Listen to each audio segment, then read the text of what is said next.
Ayaw ko kissing TikTok. Tumulog TikTok. Tumutulog ako TikTok. Ayan, nandiyan na si Tano. Siya ka. Siya ka. Hinahanap ka na ni Tano. Gusto ko na makita ni Tano. Ayaw ko. Bakit? Makikita mo na ang real Tano. Di ba sabi ni Tano, nag-message, RC, balita ko, hinahanap mo daw ako. Ay, hindi ako. Hindi ko nahanati. Ikaw si Kuya Mac hinahanap. And si Mommy, hindi ako. Wala, hinahanap ka na ni Tano. Oh, makikita na kayo ni Tano. Excited na ba kayo, guys? Magmi-meet na si RC Joke lang and yun. real Tano.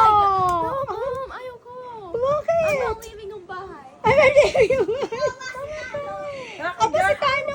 Ang pogi kaya ni Tano. Di naman maliligaw sa iyo. Oo. Friend. Oh, ano? Sabi mo Ano sabi? Ayan na si Tano! Yung kapatid! Yan na si Tano! Yan na si Ritano! Huwag tayo nito ha! Ikaw naman, si Kuya Umeng lagi. Oo, sabi mo hindi nililigaw yung isa. Tingnan mo, Pinagbintangan meron pa na si kaming Umeng. ship page. Ayaw ko na si Tano. Kuya Mac, anong ginawa mo na? Bakit? Sino bang may kasalanan nun? Ikaw! Bakit? Ano ginagawa ko? Kasi sinabi mo Tano yun. Wala mo si Tano! Hindi nga! Ano sino? Eh ngayon? Ano tingnan mo si Tano? Tano's like 35. Hoy, bata pa si Tano. Bata pa si Ano Tano. how old? How old? Siya ko. Nasa ano yun? Nasa 20 lang yun. Mga 20s. Ano old pa yun? Ako lang, 15. Anong 20? Pero- When I was in kindergarten, Pero ano pa yun? hindi. Uy. When I was in kindergarten, he was in like 5th grade. Anong, Hoy, napaka ano pa nun? Napaka... mabait yun. Heartthrob ng Santula. Oo. Di ba ba alam si Tano ang pinaka-pogi sa Santolan, Oo. sa Caloocan West?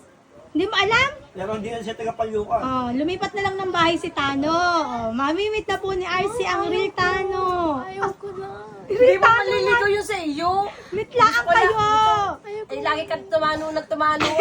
At least, nakita mo na ari pala ang tano. Hindi ko na online. Hindi, mas maganda ang personal. Mama! Mas maganda personal. Meet May real dalang Tano. may dalang chocolates din. Isang buhay na... Oo, kaya ayaw ko ang Jollibee. Jollibee Coke Float at saka Sunday. RC, ito. Yan!